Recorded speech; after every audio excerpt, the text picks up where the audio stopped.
Boa noite, meus irmãos, que a paz de Cristo esteja entre nós. Nós estamos no capítulo 6, nós vamos falar hoje, o título principal é o Cristo Consolador, o subtítulo é o Consolador Prometido, itens 3 e 4. Alguém tem ideia do que seja o Consolador Prometido? Alguém tem ideia? O Consolador Prometido? Hein?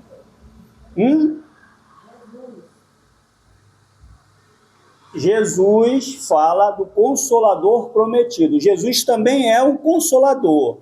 Você acertou, tá? Você acertou. Jesus também, a pergunta que foi mal formulada. Jesus também é o Consolador.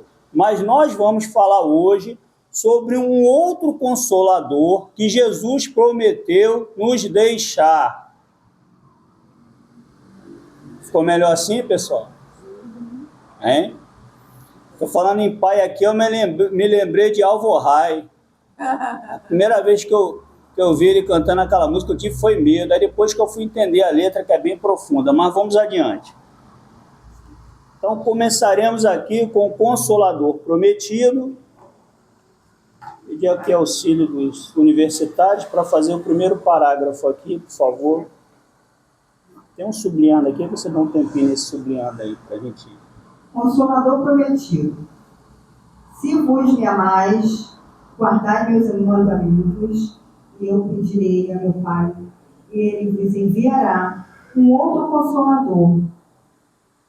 Então Jesus diz que se vos me amais, ele pedirá ao Pai que mandasse um outro Consolador. Então Cristo é o Consolador, e ele está dizendo que virá um outro Consolador, então vamos adiante.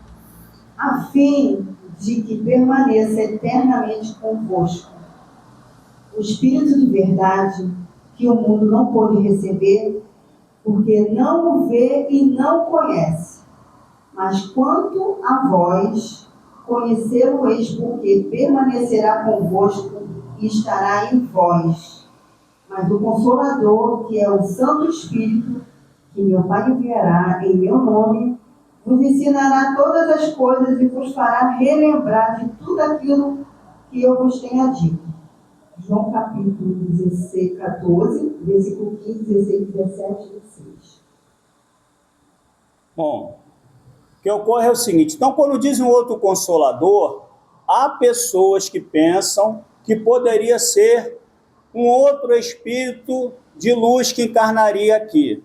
Vocês acham que seria um outro Espírito de luz que encarnaria aqui?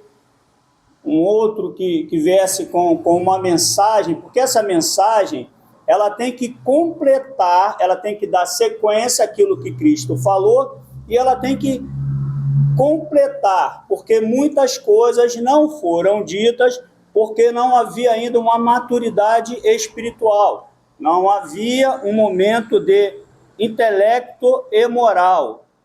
Deu para entender isso? Então vamos adiante, como o tema é um pouco longo. Então assim, então não é um outro espírito aqui. Cristo continua conosco, né? Mas esse outro Consolador, vamos explicar bem do comecinho para a gente entender. Esse outro Consolador, nas palavras do Cristo, a gente estudando as palavras, fica subentendido ou fica entendido que ele se utilizaria de códigos, que ele se utilizaria de um conceito. Cristo não deixou nada escrito. Tudo que foi escrito sobre Cristo foi escrito depois pelos seus apóstolos, aqueles que estavam mais próximos a ele e até aqueles que não conviveram com ele também escreveram, mas que já souberam também dele por outros. Mas vamos adiante, o tema é longo. Então é necessário que se vai permanecer, uma pessoa não ficaria eternamente, não teria como encarnar uma pessoa aqui e ela ficar eternamente conosco. Então já começa a se entender que não é uma pessoa. O que seria? Seria um código, seria um conceito, seria uma doutrina. E é a doutrina. A doutrina espírita é o Consolador Prometido. Mas é só a doutrina espírita? É só a doutrina espírita que tem estas informações? Não. Existem outras religiões que falam também, porque a gente precisa de algo que sustente, que seria a imortalidade da alma, a lei de causa e efeito, a mediunidade, o que mais? A evolução. Todas essas coisas tem também em outras religiões. Mas por que a doutrina espírita ela é mais, vamos dizer assim, segura? Porque ela caminha junto com a ciência. Ela é também a filosofia com aspecto religioso. Então, ela é mais alicerçada, porque, infelizmente, nas outras religiões, há questões ali que elas estão muito ligadas, assim, ao fanatismo, né? Então, as coisas não são tão bem explicadas porque elas não têm esse alicerce da ciência. Então, a doutrina espírita verdadeiramente é o Consolador prometido, porque ela tem todas essas informações, mas não só ela tem. Assim como os hebreus tiveram, não era exclusivo deles, eles tiveram a missão de levar o pensamento do Deus único, mas isso não se quer dizer que era exclusivo dele, que ia ser só para eles, não. A mensagem é para todos, é a humanidade, porque o Pai Criador, ele é um só. Senão você teria que ter um Deus aqui para o Ocidente, outro para o Oriente, e há pessoas que fazem essas confusões, há pessoas que colocam outros, Buda, Krishna. Não. Todas essas mensagens aí, elas partem do Cristo. Assim como lá no Antigo Testamento, ele impulsionou toda essa ideia, de Cristo, os antigos profetas, e ele vem depois dar cumprimento. Então vamos adiante. Segundo parágrafo. É muita coisa. Isso. Jesus promete um outro Consolador, o Espírito de verdade, que o mundo não conhece ainda, porque não está maduro para compreender, que o Pai enviará para ensinar todas as coisas e para fazer recordar aquilo que o Cristo disse. Se, pois, o Espírito de verdade deve vir mais tarde ensinar todas as coisas, é que o Cristo não disse tudo. Se ele vem fazer recordar aquilo que o Cristo disse, é porque isso foi esquecido ou mal compreendido. O Espiritismo vem no tempo marcado cumprir a promessa do Cristo.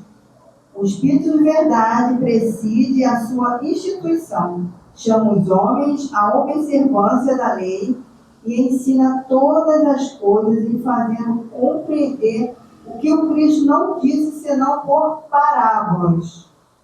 O Cristo disse que ouçam os que têm ouvidos para ouvir.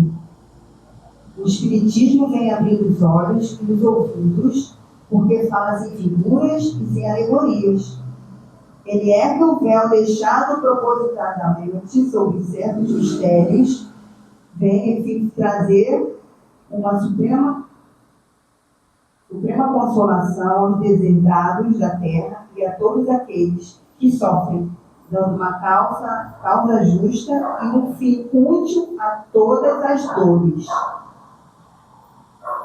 Bom, então vamos voltar aqui no outro parágrafo. Tá, vamos lá. Então, eu já me antecipei que eu digo que o Espiritismo, ele é o Consolador prometido. E o que não foi dito foi pela questão de não termos a maturidade espiritual. Não tinha um momento nem intelectual e nem moral para que isso pudesse chegar até nós.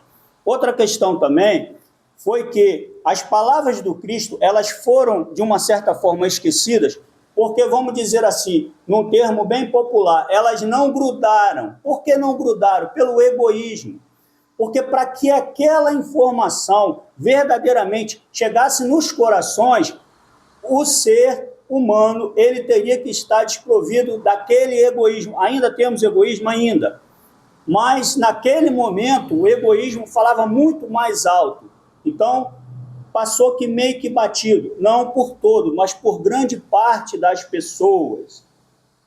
Aí a gente já tem aquela cena lá no Templo de Jerusalém, que ali mostra bem a questão do egoísmo. Cristo se vê diante daquela situação toda, e Cristo, eu já falei isso daqui de outras vezes, e vou falar novamente. Aí Cristo se depara com aquela situação, e Cristo ali, ele percebe como aquele povo ainda estava despreparado.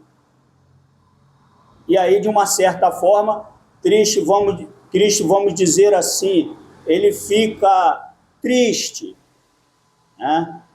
Porque, veja bem, para nós pegarmos palavras humanas para tentar descrever Cristo, é muito complexo.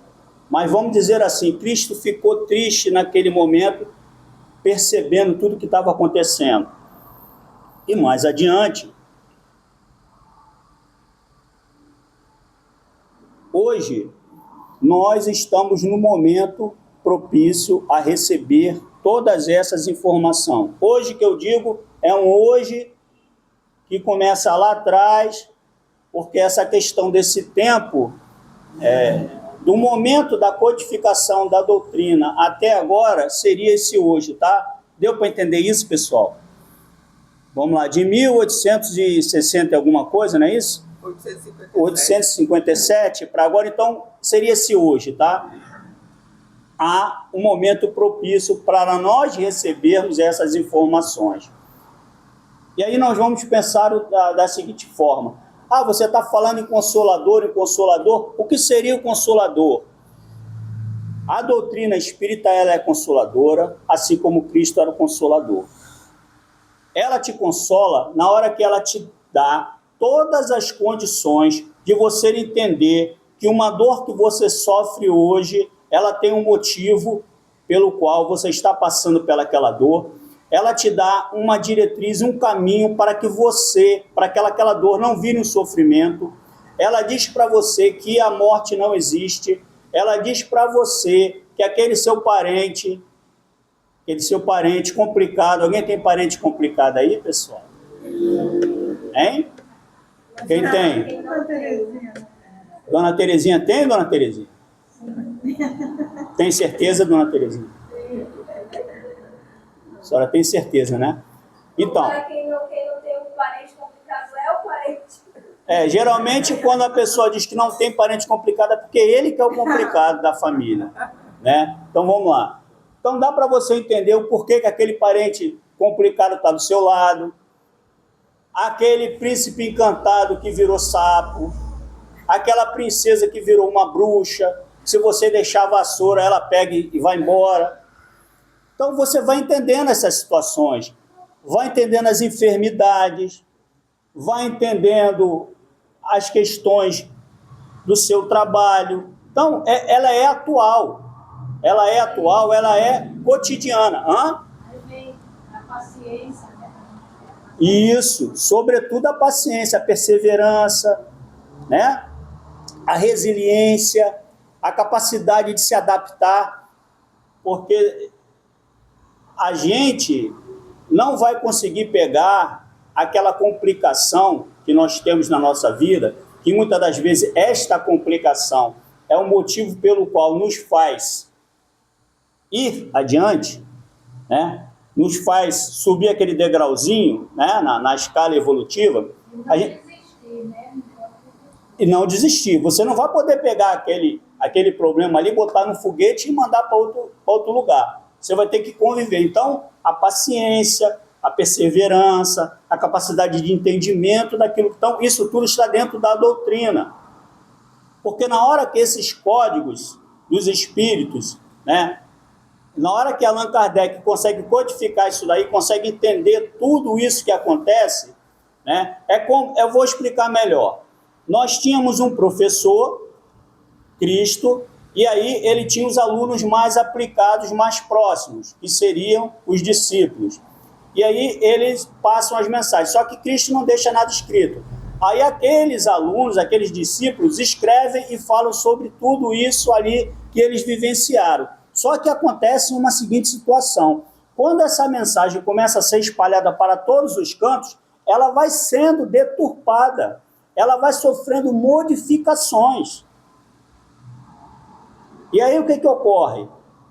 Ocorre que em um dado momento, algumas situações dos médios, né, levou com que o fanatismo, com que a falta de percepção botassem esses indivíduos na fogueira. Então isso tudo foi acontecendo. E no decorrer disso tudo, quem aparece como grande salvador? A ciência. Por quê? Porque na hora que as questões da mensagem são deturpadas, na hora que a religião, essa ligação com Deus, ela leva as pessoas para a fogueira e para outras coisas, que não dá para a gente enumerar, aí ela fica como sendo uma coisa que não servia. Aí quem se aposta de tudo, como chega com a detentora da verdade, de tudo, a ciência. Só que o que acontece com a ciência? A ciência leva as pessoas ao materialismo. E as pessoas não... Veja bem, eu não sou contra a ciência, tá? Eu estou falando na questão da religião, o que ocorreu. E aí o que acontece? As pessoas começam a se deparar com um vazio muito grande. Porque a ciência, ela faz muita coisa, mas ela não explica o porquê de nós estarmos aqui. Ela não explica o que tem depois da morte. Ela não fala nada sobre isso. Ou fala? Tem algum livro que fale isso? Não, a senhora que está calada? Não. A senhora está bonita hoje, Leão. Agora que eu estou vendo o seu visual. Vamos lá. É o quê? A censura? Ela me cutucou aqui, eu pensei que era censura. Eu falei, eu voltei no tempo. Um outro parágrafo, por favor. Vamos adiante. O assunto é muito longo, vamos ter que fazer 2 partes. Cristo disse: bem-aventurados os aflitos, porque serão consolados. Mas de que forma se achar feliz sofrendo, não sabendo por que sofre? Só um parágrafo, tá? O Espiritismo mostra-lhe a causa nas existências anteriores e na destinação da Terra, onde o homem expia seu passado. Mostra-lhe o objetivo naquilo em que os sofrimentos são como crises salutares que conduzem à cura e são a depuração que assegura a felicidade nas existências futuras. O homem compreende que mereceu sofrer e acha o sofrimento justo. Sabe que esse sofrimento ajuda o seu progresso e o aceita sem lamentar. O homem acha esse sofrimento justo, aí vocês podem perguntar, mas como é que ele acha esse sofrimento justo? Porque ele entende que esse sofrimento aí, tá, é um mecanismo para um acerto, não só dele, mas o acerto da lei. E eu volto a dizer, esse sofrimento só existe pela persistência da negação das leis de Deus. Porque a dor, ela vai chegar. Ela só vai virar um sofrimento na nossa, vamos dizer assim, na nossa desobediência, na nossa insistência, na nossa rebeldia. Vamos adiante. Mas sabe que esse sofrimento ajuda o seu progresso e o aceita sem lamentar, como um obreiro aceita o trabalho que deve lhe valer seu salário. O Espiritismo lhe dá uma fé inabalável no futuro, e a dúvida pungente não mais se abate sobre sua alma, fazendo ver do alto a importância das vicissitudes terrestres, se perde no vasto e esplêndido horizonte que ele descortina, e a perspectiva da felicidade que o espera lhe dá a paciência, a resignação e a coragem de ir até o fim do caminho. Assim, terminando, né? Assim o Espiritismo realiza o que Jesus disse do Consolador prometido: conhecimento das coisas que faz o homem saber de onde vem para onde vai e por que está na terra. Chamamento aos verdadeiros princípios da lei de Deus e consolação pela fé e pela esperança. Vocês viram da questão da paciência e, sobretudo, a doutrina ela é otimista porque ela não coloca um fim.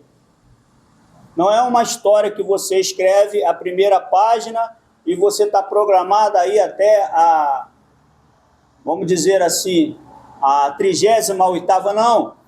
Você está escrevendo uma história em uma existência, aí daqui a pouco você vai para outra existência e assim você vai construindo de tijolinho em tijolinho, acertando aquilo que você precisa acertar. E fala da questão da verdade. Conhecereis a verdade e ela vos libertará. Porque essa verdade é justamente você saber que não vai haver sofrimento no final disso tudo, não vai haver essa dor. Nós estamos fadados à felicidade. E essa felicidade é como tem aquela história no final do horizonte tem um pote de ouro, né? Vamos dizer assim. Isso daí, por que a gente fala dessa questão do espiritismo? Eu vou ler só um pequeno dado aqui, para a gente entender mais ou menos o que acontece com onde nós estamos, o país, o Brasil. O Brasil é um dos líderes no consumo de medicamentos psiquiátricos. O Brasil é um dos líderes em consumo de medicamentos psiquiátricos. Recordista mundial em prevalência de transtornos de ansiedade. Meus irmãos, quanto mais ansiedade, menos fé. Então, esses dados são do Brasil. Nós moramos no Brasil, então temos que saber o que acontece no Brasil. Somos brasileiros, não é assim? Então vamos adiante. Quanto mais tentamos controlar o futuro por meio das preocupações, menos espaço deixamos para a confiança em Deus. Ou seja, a ansiedade, ela atrapalha essa nossa relação com Deus. Deu para entender isso? Então, uma doutrina, ela vem auxiliar nisso. Por isso que eu falei da questão da ciência. A ciência está lá fazendo o trabalho dela, pesquisando, né? E nós somos a favor da ciência. Ela está lá pesquisando, descobrindo medicamentos e tudo, mas ela não consegue acabar com essa, vamos dizer assim, essa epidemia ou essa pandemia de doenças de ordem psicológica. Entendeu isso, pessoal? Ela não consegue. Por que ela não consegue? Porque ela vai ter que andar junto. Ela vai ter que andar junto com as questões morais e espirituais. O entendimento do ser humano. Poucas pessoas... Vou pegar aqui. Quantas pessoas aqui nessa sala, aqui nesse espaço, nesse ambiente, conseguem dormir tranquilamente? Deita lá, eu vou dormir. Deita e dorme. Quantos aqui? Vocês estão apontando para a dona Terezinha? Não, por favor. Ah, ele está falando do marido. Ah, está falando... Ah, desculpa, dona Terezinha, desculpa. Eu pensei que estava apontando para a senhora. À frente dela. Ele já tá... A dona Terezinha, ela não dorme, tá? Ela fica em vigília, tá, gente? Ela está ali, ela tá ali só auxiliando. Não, ela tá, ela não tá dormindo mais não, assim, ela só dá uma... Mas enfim, vamos lá, gente. Então, muitas pessoas não conseguem dormir, muitas. Poucas são aquelas que deitam e dormem, né?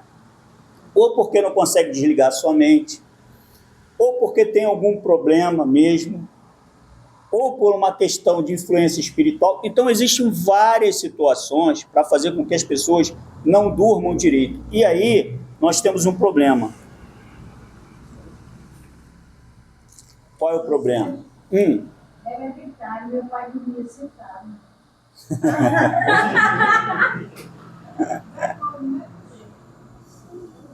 Aí não tem como onde fugir. Mas isso daí deve ser alguma coisa da mediunidade, eu estou assim, pensando, né, Marta? Também, Deve ser, né? Tem tanta mediunidade que eles não pagam para a pessoa não prestar nem atenção. É. Porque na hora que na reunião eu faço um pouco, eu não comigo, eu vejo.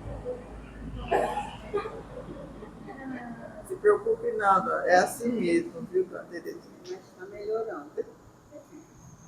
Então, qual o problema dessa questão do sono? O principal problema da questão do sono é porque, primeiramente, ele atrapalha tudo, né? Você começa um dia em que você teria que estar com o seu organismo ali funcionando normal, as suas ideias. Você começa um dia pesado. E o nosso dia, em geral, ele já é pesado, porque nós temos uma série de dificuldades que todo mundo sabe aqui. Você tem dificuldade para chegar no seu trabalho, você tem dificuldade para o seu trabalho em geral, a convivência com as pessoas. Então, esse sono, ele atrapalha em muito. As pessoas ficam mais irritadas, as pessoas ficam menos tolerantes, né? E a gente estava falando da paciência, que a dona Terezinha falou. Isso tudo aí, de uma certa forma, vai inibindo a empatia.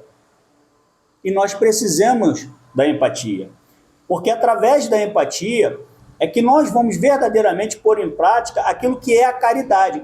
Como você vai praticar a caridade se você não tiver empatia? Está dando para entender isso, pessoal? Que uma coisa vai puxando a outra, né? Às vezes você chega num lugar, já não sei se já aconteceu com alguém, geralmente numa repartição pública da vida, você chega lá, o funcionário já está irritado. Você nem abriu a boca para pedir uma informação, ou você quer fazer qualquer coisa, ele já está irritado. E aí, muitas das vezes, você pensa que ele está irritado com você, mas não é. Ele está irritado com todo mundo, até com ele mesmo. E essa questão do sono, ela influencia. E aí entram essa questão de medicamento. Muitas pessoas recorrem a uma série de medicamentos. E eu digo para vocês que isso não é normal. Eu não estou sendo contra a ciência, mas não é normal nós termos tantas pessoas tomando tantos medicamentos, não é isso, dona Marta? Exatamente. Não é normal. Eu, pelo menos, não vejo nada de normal isso, não. Né? Não é normal. Tomar medicamento é não viver uma vida normal, como não. A gente precisa viver. Isso mesmo. E outra coisa, vocês vejam só, cada vez mais crianças com menos idade também tomando medicamento. Né? Existem dados aqui, mas eu nunca gosto de terminar de uma forma assim, vamos dizer, eu gosto de terminar sempre de uma forma otimista, mas os dados são muito alarmantes, e quando a gente vai para fora do Brasil, quando a gente vai olhar outros lugares, aí que esses dados eles vão ficando piores, tá? Porque existem países aí que o índice é muito maior de uma série de outras coisas que a gente não vai abordar agora, porque não é o caso, mas com crianças, coisas que a gente não via. E outra coisa também que vem acontecendo muito, e agora também é um alerta, já que a gente está chegando aí no dia dos pais, muitas pessoas da terceira idade hoje desistem da sua própria vida, que é também uma coisa que a gente não imaginava nunca. Porque quando você vê uma pessoa da terceira idade, você imagina que aquela pessoa já passou por tudo, né? E agora ela está ali para orientar os demais. Ela tem muita sabedoria, ela tem muito conhecimento, ela tem muita vontade de que os seus